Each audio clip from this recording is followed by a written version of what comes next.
Sthapakaya cha dharmasya sarvadharmasvarupine avatara varishtaya Ramakrishnaya te namaha Vasudeva sutang devam Kansachanuramardanam Devaki Paramanandam Krishnam Vande Jagatgurum.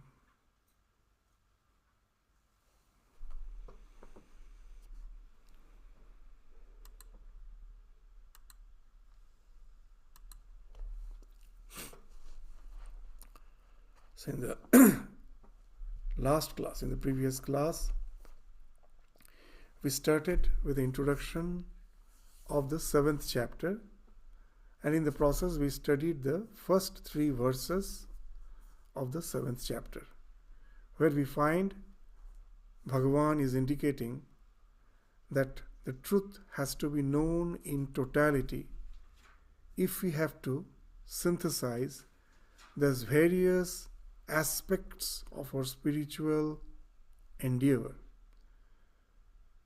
in our life. That when we take the reality in totality, then bhakti also comes into picture. Along with jnana, along with meditation, the bhakti also comes into pictures. So as we were saying, that when we take the reality in totality, samagram mam, then there's a wonderful synthesis of 3H, the head, hand and heart, as we were discussing in the last class. So now, what is meant by that samagram mam, that me in totality? So the reality has 2 aspects. We will find the reality has 2 aspects. One is this sensate world, what we see through the senses. By taking the credentials of the senses to be true, I believe this as the reality. That whatever my sense, my mind is showing me is the reality. But the scriptures say that there is a reality beyond this material existence. There is a spiritual dimension of our existence, and that is also the reality. We will find that Bhagavan will be indicating these both the aspects of the reality as the part and parcel of his being. Para prakriti, apara prakriti. Para means supreme, apara means that which is not supreme. So this world which is revealed by the 5 senses, that's the lower nature. That's the apara prakriti. Apara, denial of para. Para means supreme. And then the other which is beyond the sensory level. The spiritual dimension of existence. The self, which is beyond the sensory level. That is the para prakriti. So this will be described from the 4th to the 7th verse of the 7th chapter of Bhagavad Gita. So the 4th verse will describe the apara prakriti. First, the lower nature, the material manifestation of the reality.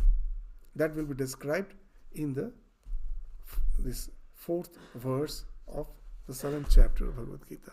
So let us read the verse and then we will go to the discussion.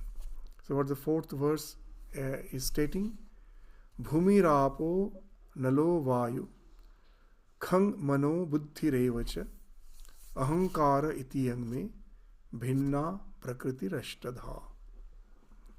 So my lower nature is 8-fold. So my prakriti is divided 8-fold. Ashtadha. Ashtadha is 8-fold. What are they? The 5 elements. Bhumi, Apa, Anala, Vayu, Kham. Bhumi speaks of earth. And then Apa. Bhumir Apa. Apa is water. Anala is fire. Vayu is air. And Kham speaks of space.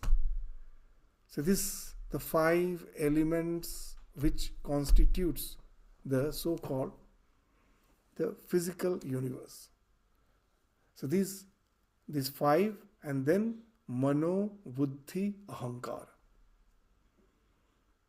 The mind, the buddhi, what actually these words, terminologies means, we will come, and ahankara, the ego.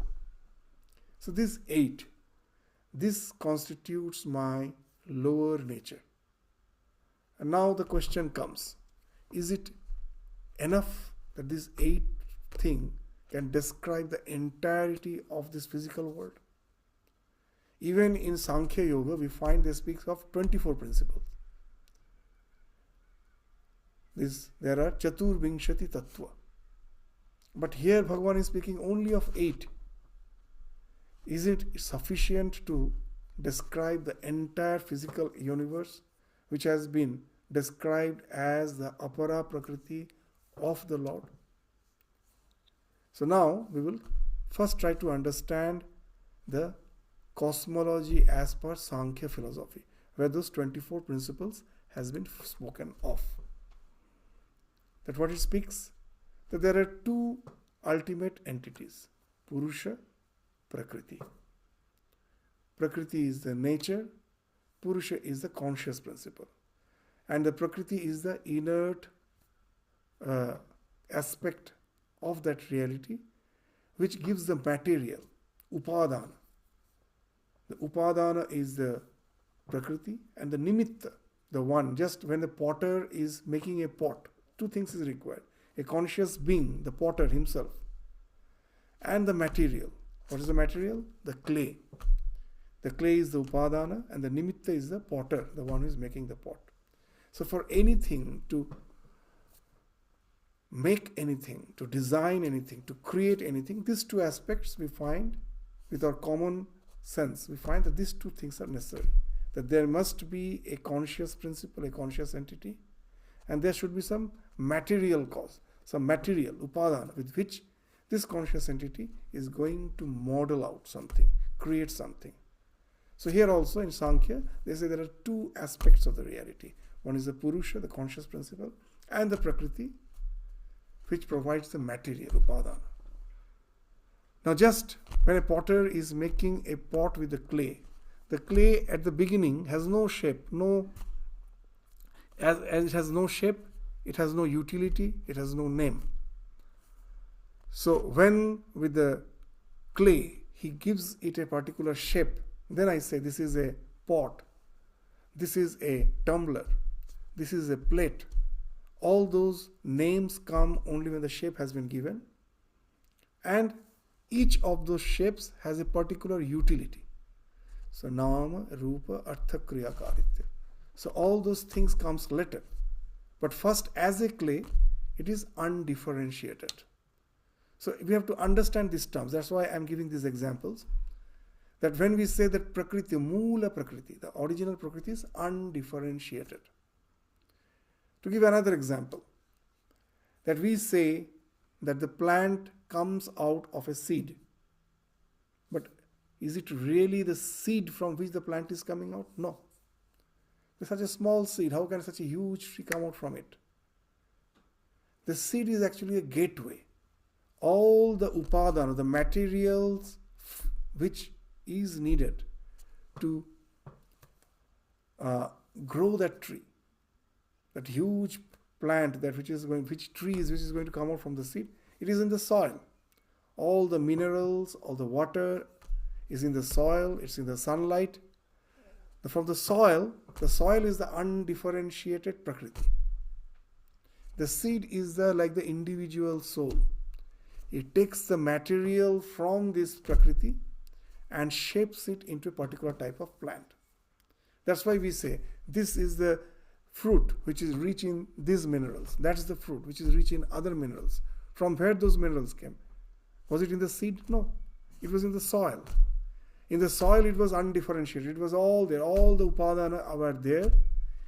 A particular seed, which is like that conscious principle, is the jiva, is gathering those materials and then giving it a particular shape. And each of the vegetation has its own nutrients, has its own minerals, has its own vitamins. So that's the seed. Seed is like the gateway. It gives the particular shape to those materials in a particular way. So this undifferentiated, just like the soil is undifferentiated, which gets differentiated into the tree. Similarly, the Prakriti is undifferentiated. The Purusha comes in association with the Prakriti. And the first differentiation, the first evolute is called Mahat. That is the Buddhi, Mahat. What actually speaks of? That we generally have an idea when a small child is born, his mind is vacant. And it is we who with our informations go on pouring the knowledge into him and he becomes knowledgeable. But that's not the way that knowledge is acquired. Unless the knowledge is there in the mind of the child, it is impossible to pour information into the mind of the child. So the concepts are already there in the mind, all the concepts. The external world is just there to kindle those concepts. So nowadays, even in online, you get that Kindle. That the Kindle means the same thing. The knowledge, that book is not giving you the knowledge. The knowledge is there in your mind. These external books, informations are a suggestion that brings out that knowledge from your mind. As Swami Vivekananda very nicely has given the definition of education. What is education? Education is the manifestation of the perfection already in man. So all those ideas are there. In the moment when this Prakriti finds expression, differentiates itself, first it was undifferentiated. First thing is, it comes into existence with all the informations that are possible in its mind. To give another example, when I'm in deep sleep, is my mind vacant? No. All the ideas are there, they are unmanifested. So that's the Mahat, undifferentiated state, the first evolute with all the information is in the mind. From the Buddhi, the next evolute is Ahankara. What happens? Just again, take that example. When I was in deep sleep, I was even not aware of myself, as if nothing. If someone came and just even spat on me, as Sri Ramakrishna gives that example in the Gospel, that is Zamindar, that all our attributes are only in the waking state. I may think I am rich, I am wealthy, I am knowledgeable, I am the king. All these attributes applies only to the waking state. When I am in deep sleep, we are all same, a helpless creature. That's why Sri Ramakrishna in the Gospel is saying that this Zamindar with all his power, when he is sleeping, an ordinary person comes and spits on him, he has no power to even to react. What it speaks of? That this mind with all these attributes finds expression in the waking state. In the deep sleep state, they're all dormant. They are there, they're all dormant in the mind. When I wake up, what's the first thing? First thing that comes in my consciousness is the awareness of my individuality. I am yet to interact with the world. The first thing comes is I am. So from that mind which was not vacant, which is not totally empty, all the informations were there. Of all those informations, the idea of this individuality, that is the first to evolve. So from Buddhi or the Mahat comes Ahankara. So I'm speaking of the Sankhya philosophy. We'll come to this Bhagavad Gita sloka after we discuss this idea of this cosmology as per Sankhya philosophy. That there is a particular way to understand that how the Sankhya philosophy is describing the entire phenomenal existence with the help of these 24 principles. The first was the undifferentiated Prakriti. From that came the Mahat, which is also termed as Buddhi. From that comes the Ahankar, the ego. When you wake up from the deep sleep, first you are aware of your individuality. Now your eyes are open, you start interacting with the world. This example which we give again and again. I see a flower, beautiful flower, just outside my window. So what has happened? That is it that the flower was outside, which I perceive? Actually, it's not so. But what has happened? That there is something outside. I can never know what it is. The flower which I see is a projection of the mind. The external flower is just a suggestion. It is existence. Something is there. But what is there, I can never know. Impossible. The entire world, that's the Vedanta says again and again, is Sat, is Asti, is existence. The world is an existence. I cannot deny its existence. It is not just a pure imagination of the mind. It is there. But what is there, I can never know. The moment I try to understand what is outside there, it is what the mind projects projects what? Being stimulated by some external stimuli. And what I see is the projection. It's not the thing in itself. That we give that example again and again. The flower, that red flower, that redness is not there. It's just a particular wavelength of light which actually has no color. It's just a wavelength. That particular wavelength of light falls on your eyes. The moment it falls on your eyes, the function of the light is over.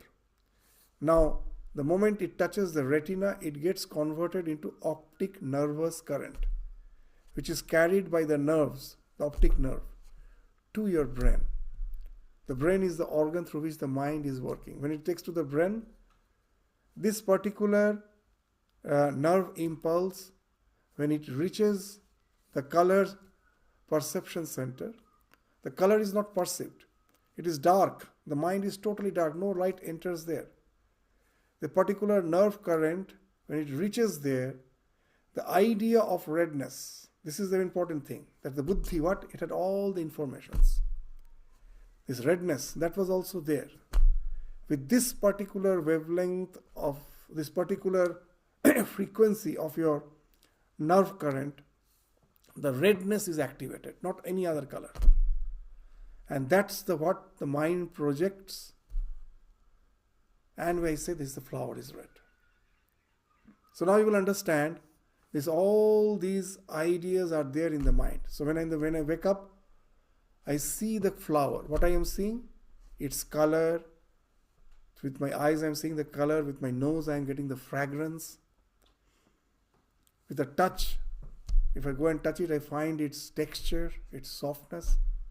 See, all these perceptions are taken together by the senses, and the mind as a whole gives the picture of the flower.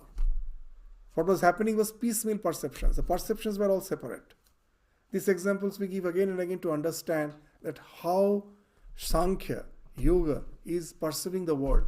Not the way in the science we do. If we try to understand the way in which the science interprets the world, we can never understand the Sankhya philosophy. It's a total different perspective.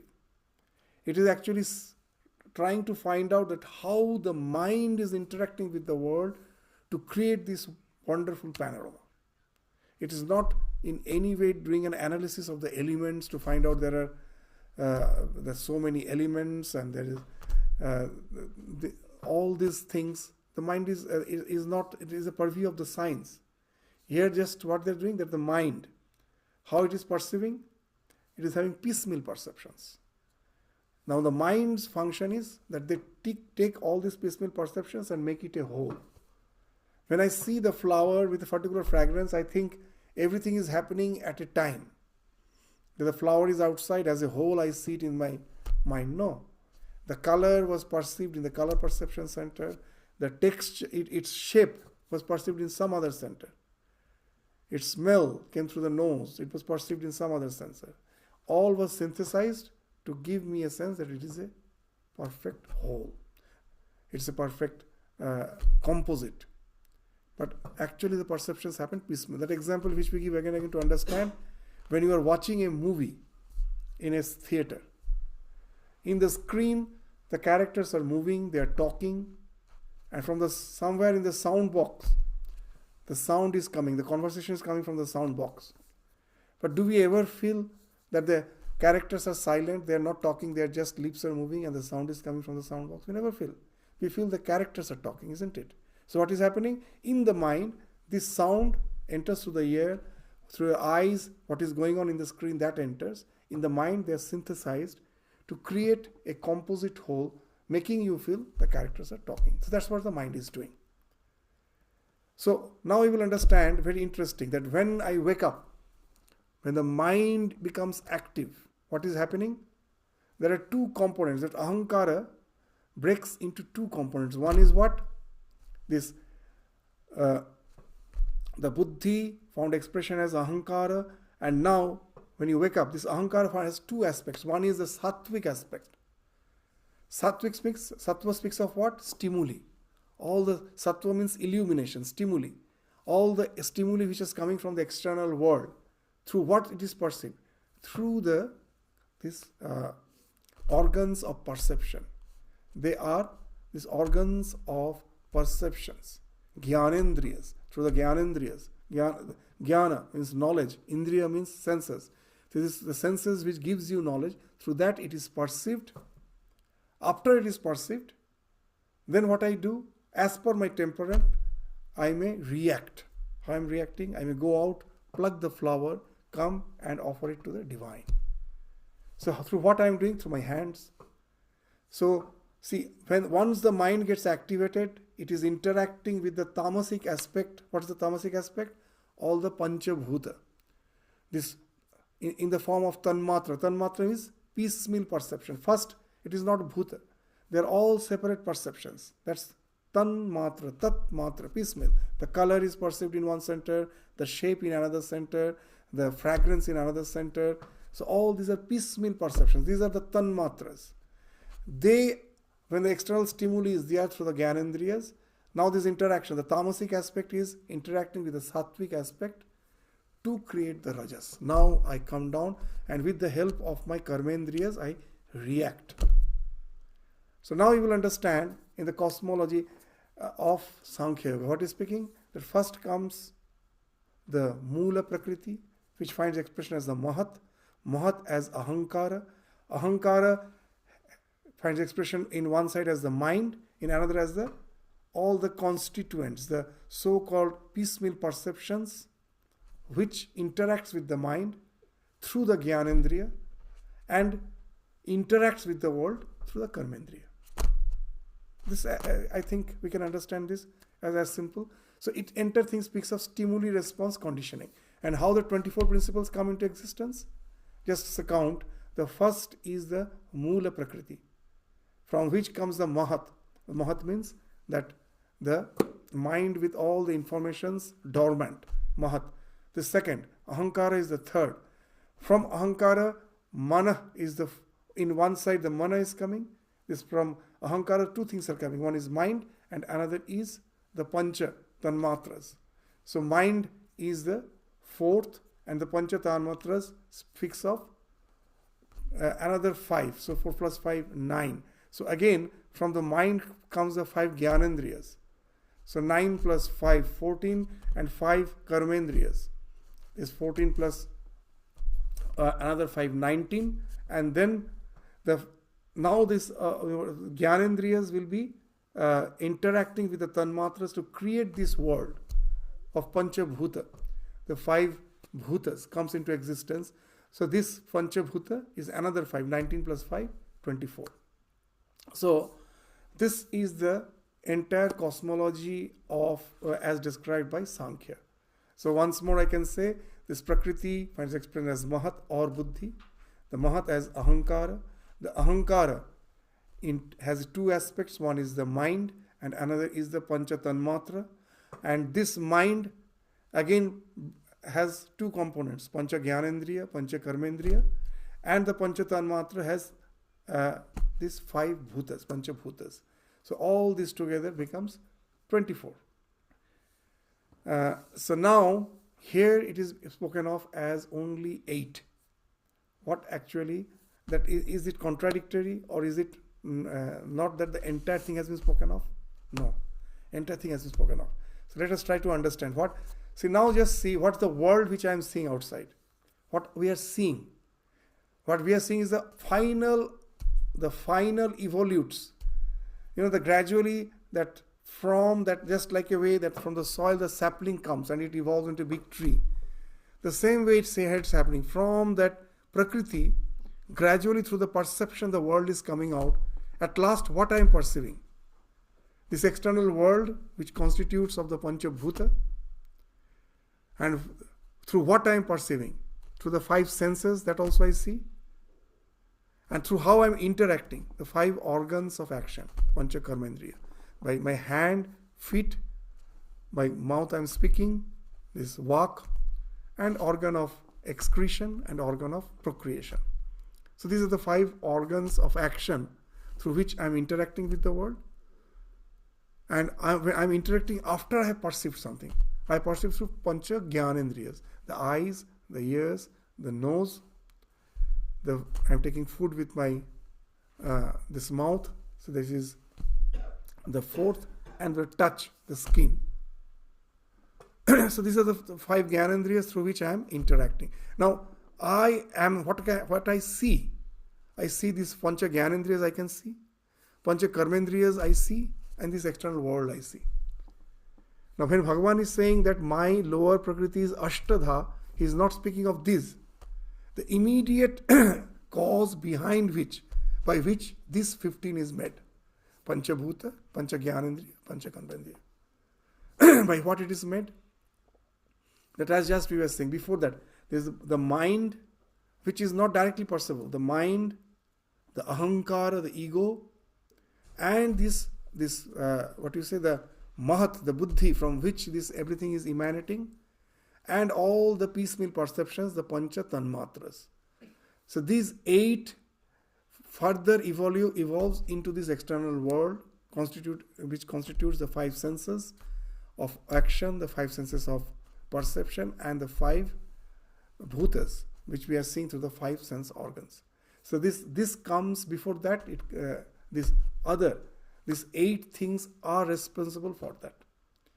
So it's a bit technical, but you will understand that this total 24 principles can be broadly categorized into 3 categories. Again, there's total 24, but we can categorize them into 3. What? The Mula Prakriti, from which everything came, is the first. That is the unmanifested primordial matter. That is called Mula Prakriti. The next broad classification is called Prakriti Vikriti. They are intermediate evolutes. From that cause, they have evolved, but they are not the final evolute. From that, something still has to evolve. They are the intermediate evolutes. They are called Prakriti Vikriti. The Prakriti has transformed, but the final transformation hasn't happened. So that Prakriti Vikriti is 8 intermediary. What are they? This Buddhi, Ahankara, mind, and this all the 5 Tanmatras. This again evolves into 15 final Vikritis. These 5 Panchabhuta, Pancha Jnanendriya, and Pancha Karmendriya. So this final 15 Vikritis, the cause of that is the Prakriti Vikriti. The intermediary evolutes. They are 8. So this is the cause of this world which I am seeing. So now you will understand that it is a Sankhya Yoga only. From the Sankhya philosophy only, the same idea is there. But instead of speaking of the entire manifestation, the cause of that manifestation is being spoken of as the lower Prakriti by Bhagavan Sri Krishna. There's the Mana, Buddhi. The Buddhi is, as we again let us say, the Mahat, the mind when I'm in deep sleep. All the informations are there. So that's the thing which Krishna is speaking of as Buddhi. From that comes the Mahat. From that comes the Ahankara, the ego. From the ego comes the mind. And the mind is interacting with the 5 piecemeal perceptions. So this constitutes the lower Prakriti. Everything which I see in the world is because of this interaction of these 8 constituents. The other 15 constituents comes out because of the interaction of these 8 constituents. So that's why when Bhagavan is saying that my lower Prakriti is 8-fold, it is actually relating to the 24 principles of the Sankhya philosophy. So now these 8 Prakriti Vikritis are these intermediary evolutes, namely the Buddhi, the Ahankar, the mind, and the 5 these Tanmatras, the Pancha Tanmatras. This Bhagavan is speaking of as the eightfold nature, these eightfold constituents of his lower nature. So they are all the immediate causal evolutes of Prakriti. This is what which constitutes this sensate world. All this interaction of this constitutes sensate world. So after speaking, so in general, what is we find that if we try to understand that this material world is not something apart from the Lord. That here the Lord is saying that if you take the reality as a whole, a part of my reality is constituted with this material world. This material world is also me. That is my apara prakriti. So that's the thing. If you leave out all the technicalities, in a simple one word we can say that this material manifestation is of the Lord. It is not apart from the Lord. The entire reality which I am seeing, an aspect of it is the material universe. There is another aspect which is higher than that. What is that? So that will be spoken of in the 5th verse. What it is saying? That apareyam itastvanyang prakriting vidhi me param jiva bhutang mahabaho yayedam dharyate jagat. So this is my lower prakriti. This apareyam itah tu anyang. This that which I have just spoken. This anya, the one which I have spoken of just now. That is itara. That is apara. That is not supreme. Apareyam itah tu anyang. This what I have spoken of just now is something which is inferior, apara. And prakriting vidhi me param, that's what is my param, that is supreme prakriti, jiva bhutang mahava, that which finds expression as the conscious principle within the jiva, within the each and every individual, within you, within me, as the conscious principle which is finding expression through all the jivas. That is my para, the superior prakriti. That is my supreme prakriti. That's why he is spoken of here in the form of the individual soul by which this entire world is sustained. So this yayedam dharyate jagat. The entire world is sustained by that conscious principle. So it is an assertion that here we find that it is speaking of something which we generally don't understand by our common knowledge. That we think that this material world is the reality. Somehow by the interaction of the materials of this material world, the so-called consciousness has evolved. There is no consciousness behind the existence. Consciousness is an epiphenomenon. It somehow has evolved. So here we find that Bhagavan is asserting that it is the consciousness and consciousness alone which sustains the entire creation. Because of it, everything is sustained. So that's the wonderful idea which we are finding here in the 5th verse of Bhagavad Gita. So the eightfold Prakriti has been described in the previous verse. What it is? The two things we found. It is inert. It is inert. It is jada. And it is, what's the purpose of it? What's the artha kriya karitva of it? It is meant for the enjoyment of someone else. This is another wonderful idea in Sankhya philosophy. That whenever you see anything is made up of conglomerates, various constituents make a whole to create a composite structure. Just take this room. This room is made of so many constituents. The brick, the mortar, the cement, the timber, all these things are the constituents of this room. But does this room serve the purpose of any of this constituent? Is the room of any use of the brick? Is the room of any use for the cement, for the timber? This doesn't serve any purpose. They are what by which it is made of. But it doesn't serve the purpose for any of its constituents. For what it serves the purpose? For someone who is not a constituent. I am not a constituent of this room. I come from outside and here I sit down and we are having the class at present. You are coming here to meditate, to attend the class, to sing, to chant, to sing. So it is we who are not the constituent of this room. We come where we are come from outside and use this room for a definite purpose. So in Sankhya Yoga, this is another wonderful idea. They say in this world, whenever you find anything is made up of conglomerate, all the constituents of that conglomerate is in no way gets any benefit from the conglomerate. It is someone else. In the hospital, you go, the hospital, what are the conglomerates? The doctor, the administration, the building, all the surgical instruments. Does it serve purpose for them? No. The patient who has nothing to do with the hospital, he comes inside and the hospital is meant for that particular patient who is suffering. So everywhere we will find the beneficiary is not a part of the system. He comes from outside.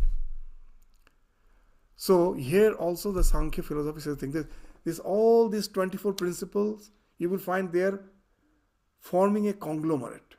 So it cannot be, it is for them alone the world is sustained. Someone else must be benefited. Must be for someone else's purpose. So this is the idea called Sanghato Pararthato. That whenever you see Sanghato, whenever you see composite, it is for Parartha. It is for someone else. So here also, this eightfold Prakriti we saw, it's a conglomerate. It is inert. It is serving the purpose of someone else. Of whom? That's the one for whom it is serving the purpose. It is the Para Prakriti. It is the Jiva Bhuta. It is the Purusha. In Sankhya, here the Jiva Bhuta, in Sankhya philosophy, it has been spoken of as the Purusha, the conscious principle. In the 13th chapter, the same conscious principle will be spoken of as Khetragya.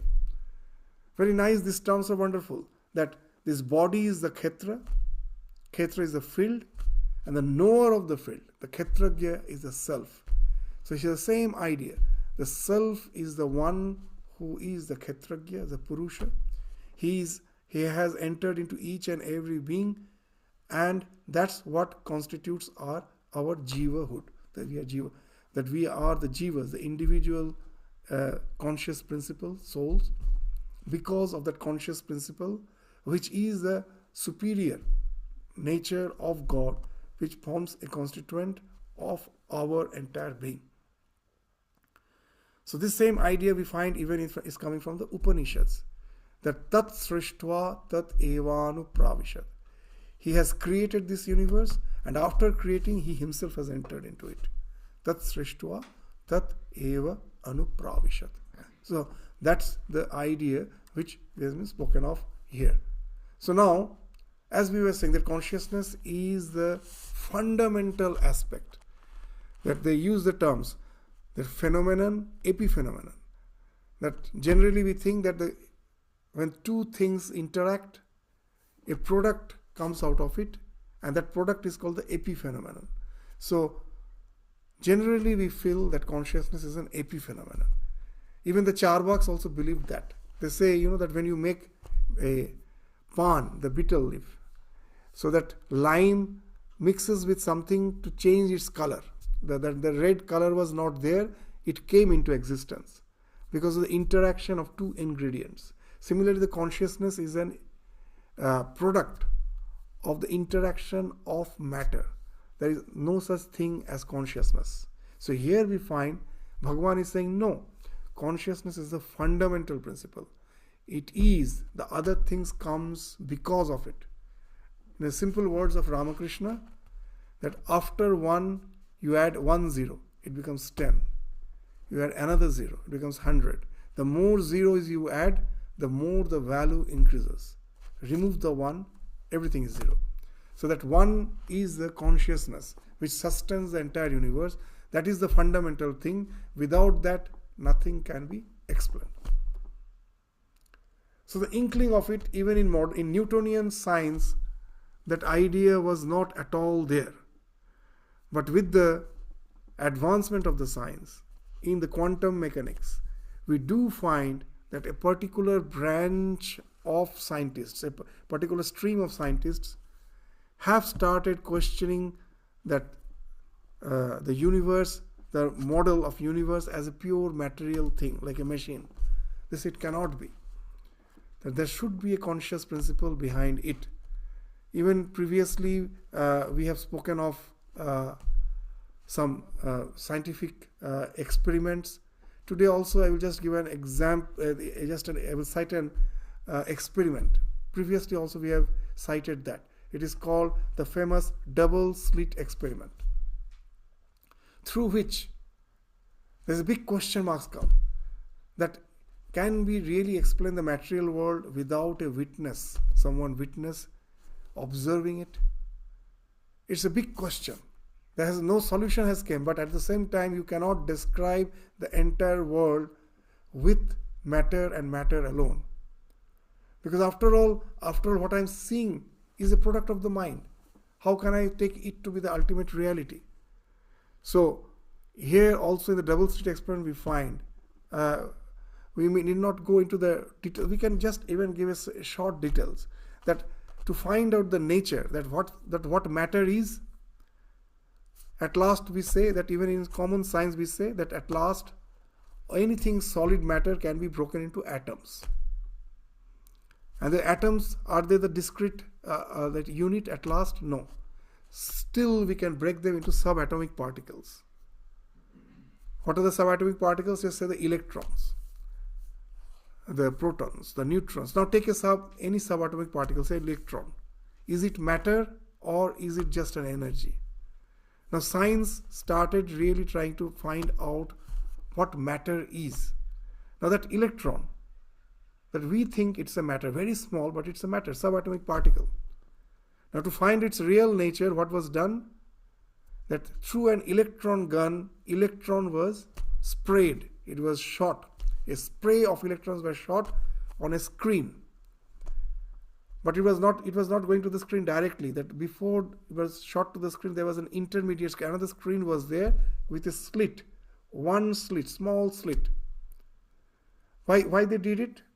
That if anything is a matter, what will happen? If I throw a ball through a window, it will go and hit the wall. Through the window it enters, goes and hit the wall. It will create a spot. And if it is not solid, say if it is something like wave,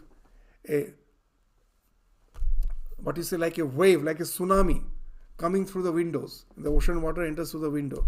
Will it form a spot? No. It will just splash the wall. And if there are two waves interacting, then the splash will be different. What will happen? Wherever the two waves, the crest of the waves are interacting, it will create a still higher wave.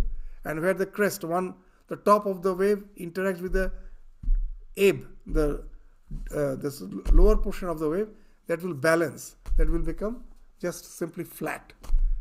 So if the two light waves are interacting, then what will happen? We will get light and dark bands. The two waves are interacting, we will get light and dark bands. So now this experiment, what's to find out whether the electron is a matter or it is a wave? First, through one slit, through one window, they spray the electrons and they find there is just a single line which speaks of the electrons were sprayed, it is a matter, and it has created that line. Now, the second, what they did, they instead of one slit, they made two slits. They opened two windows, and the electron gun was spread. So if it is a matter, what will happen? You will get two lines, two spots. In the first experiment, they got one spot. So here they should get two spots. But now they were surprised. They found instead of two spots, there were this light and dark bands, which speaks of two waves have interacted, creating the crest and the troughs. That's why these bands are there, light and dark bands. So now they were confused. I cannot find out whether electron is a matter or it is an energy. So now the third experiment is what? Let the two slits be open, and again I spray the electron gun, and let me see what's happening on the screen behind the slits. Now they were surprised, there were two spots. That it speaks of that electron is something like a matter. Only when someone is observing. When no one is observing, it behaves like a probability. So, in quantum mechanics, this is a very famous statement. What they say? That the probability collapses into reality when there is a witness, when someone is seeing. And to explain that, they give a very common example for a lay person that who won't understand the intricacies of all those scientific experiments. They say just it is something like this. Suppose the teacher is not there in the classroom and the classroom is chaotic. All the children are jumping around. No one is sitting in their own seat. All are jumping around, making fun. And the principal from his office hears a lot of noise. He comes down the corridor and stands in front of the classroom. And the moment he stands, all the children immediately settles down. They're in their seat. The moment someone is observing, it collapses. The chaos has now become something, a reality. They're all sitting in proper place. So that's the example which they give. That only when someone is observing, the probability collapses into reality. So why we are saying this? That even in science they have started saying, unless you take a witness, someone is observing, there cannot be the reality the way I see. It cannot be. So now, just taking this echo of the idea of consciousness in the science, let us come back to this sentence, wonderful sentence, that yayedam dharyate jagat. It is because of the jiva bhuta, the one conscious principle which is within us. It is the fundamental aspect of the reality. Because of that, everything else is. Because of that one, everything else is. So that's the thing which has been spoken of here. So even in the Kathopanishad, we find a wonderful thing. That this idea, even almost in the last section of Kathopanishad, what it says, that the conscious principle is like the ruler, the king. In the kingdom, because of the king, everything is running properly. Everyone fears the king. Because of the fear of that ruler, everyone is performing their work perfectly. So here the conscious principle is being spoken of as that king, the sovereign king. What he is saying? That yadidam kincha jagat sarvang prana ejati nisritam mahat bhayam vajram udyatam. He is as if standing with a thunderbolt in his hand. Ya etad vidur amritaste bhavanti. And then the next verse is very important. What is saying? Bhayat asya agni tapati. The fire burns because of the fear of that conscious principle which is behind his entire existence. Bhayat tapati surya. The sun is giving light because of the fear of that. Bhayat indrascha vayuscha mrityur dhavati panchama. That all the things which I see in this world, the Vayu, this Indra is the god of rain, the rain, the air, whatever we see is functioning in this world is because of the fear of the self. The self is, that's why everything comes into existence. So that's why this is the para, everything else is the apara prakriti. So these two are the two aspects of my reality, the conscious principle and the material world. This is a wonderful way in the Bhagavad Gita we find Bhagavan is not living out the material world, that is not me, that whenever we think of God, we think it is something, the conscious principle alone. So here, there is no such segregation. He says, the same conscious principle is appearing as the consciousness in you and in me, in every being, in every jiva, and as well as the material universe which I am seeing outside.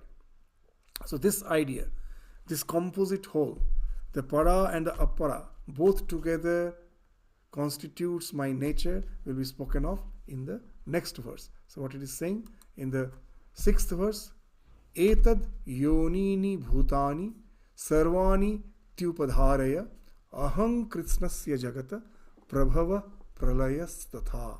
So know these two prakritis. Etad yonini bhutani sarvani tyupadharaya. That aham kritsnasya jagata prabhava pralayas tatha. So know these two prakritis are the womb of all beings. This is the womb.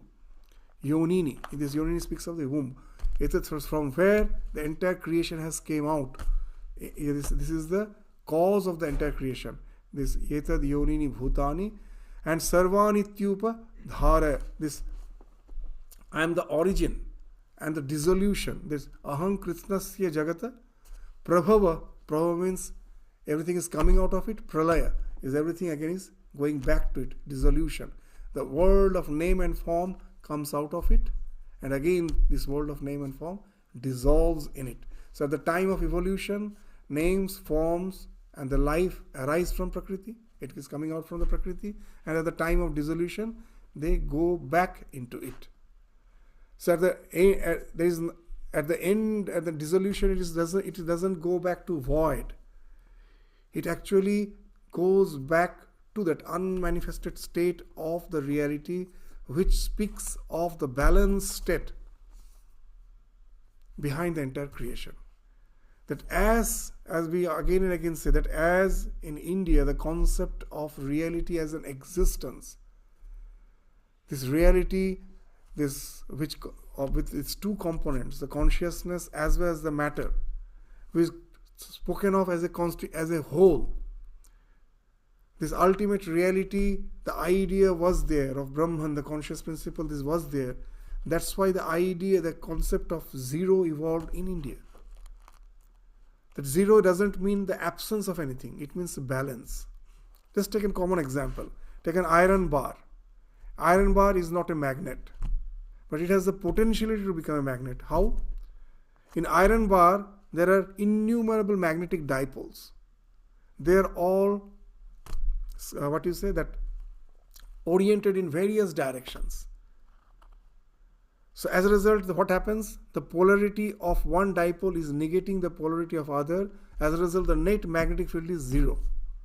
Now, if I can align all the dipoles in that iron bar in such a way that all the north poles are in one direction and the south poles are in one direction, then that iron bar will get converted into a magnet, to a bar magnet, with the polarities of north and south. And you will find that the energy has developed, the magnetic field has developed, which is following a particular, the laws, the principles. So here the same idea, that whether that iron bar magnetism was zero, no, it was in a balanced state. So that speaks of the pralaya. Pralaya means all the constituents of nature are in the dormant state within that absolute reality, within God himself, from whom the creation has been projected. So it is from whom the entire creation comes, and again it dissolves in it. It goes back to the state of balance within it. So that's the reality which has been spoken of as the composite whole. So hence the Lord is the ultimate cause of the universe. So even the word universe means that. Universe. From one verse it has came. Not multiverse. Universe. That all these varieties of name and form which we are seeing is actually universe. Came from that one verse. From that one principle. It came. And that is finding expression as this world of name and form. The Nama, Rupa, Artha, Kriya, Karita, whatever I am saying is expression of that. So, in the 7th verse, this section will be concluded that what? That I am the one who constitutes this all, whatever you see. And whatever you don't see, that too. And I transcend both the so-called consciousness in you and in all individuals, as well as this material world. I am something beyond that, as the Purushottama. I am not just the Purusha in you. It is my constituent, but I am not just that. I am the composite whole of all the Purusha and the Prakriti together to form a reality which is the composite whole, and beyond which there is nothing. So that's been spoken of in the 7th verse. This matta paratarang nanyat. There is nothing beyond me.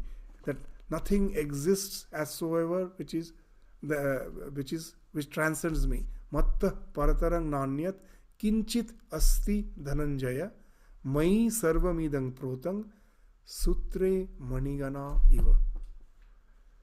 So I'm just like the thread. The various constitute the para prakriti, the apara prakriti. They are like the beads.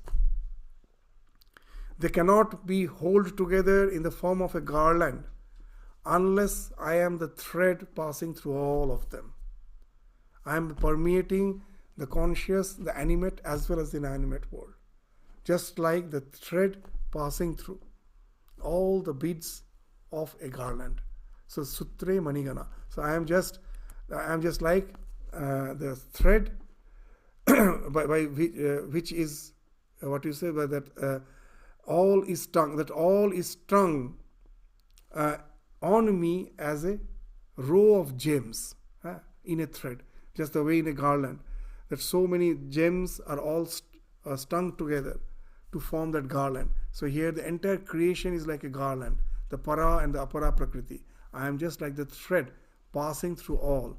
I am permeating everything. I am the transcendent as well as the immanent principle of this entire creation. So this 7th verse speaks of the ultimate, that Vedic dictum, the Vedantic dictum, that sarvam khalu idam brahma, that the ultimate reality, the Brahma.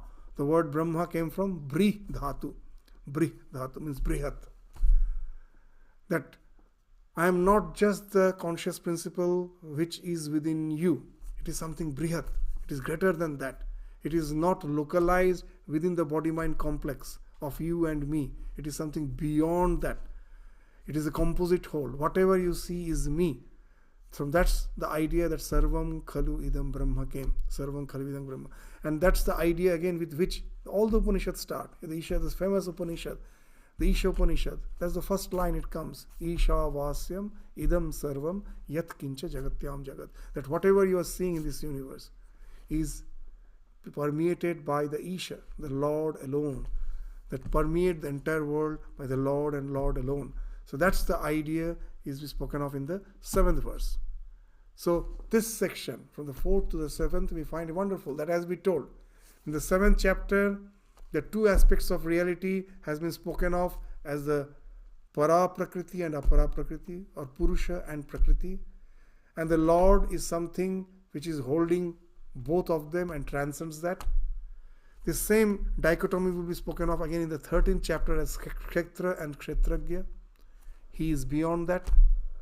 And then we will find in the 15th, finally in the 15th chapter, speaking of that Purushottama, who is beyond this, both the this Prakriti, the lower nature, and the higher nature, constituting the entire reality of which the sensate world, which forms a part of it, and something which is beyond the sense, the spiritual dimension, that also is another aspect of it, and he forms the whole unit of it. So that's the thing which we found has been spoken of from the 4th to the 7th verse. Now he will go to the details by just pointing us that whatever we see is nothing but the Lord and the Lord alone. That Isha Vasyam Idam Sarvam Yat Kincha Jagatyam Jagat. He constitutes the entirety of this existence, and something is beyond that. That the concept of that, the Lord as the Vamana, in 3 feet he envelops the entire universe. That's the same idea. That, but not only with 3. There's something beyond that. With 3, the entire universe which I see is just 3 part of the entire of the Lord. Another 1 part is even beyond that. This 3 padasya urdham. It is beyond this 3 part. It is this entire universe itself alone cannot describe the reality. He is something beyond that. As in the last class we were indicating that this Neti neti, na iti na iti. Shankaracharya is describing as not this, not this. But the same word is interpreted in Vishishtadvaita by Ramanujacharya as not only this. He is something even beyond that. He has just, as if projected as the universe, that doesn't exhaust the Lord. Lord is even something beyond that. So that's the idea, that he constitutes all the things which I see in this universe. And he transcends that. That will be spoken of more vividly from the 8th to the 12th verse, which again we will take up again in the next class. So with this, we stop our discussion today. Thank you all. Namaskar.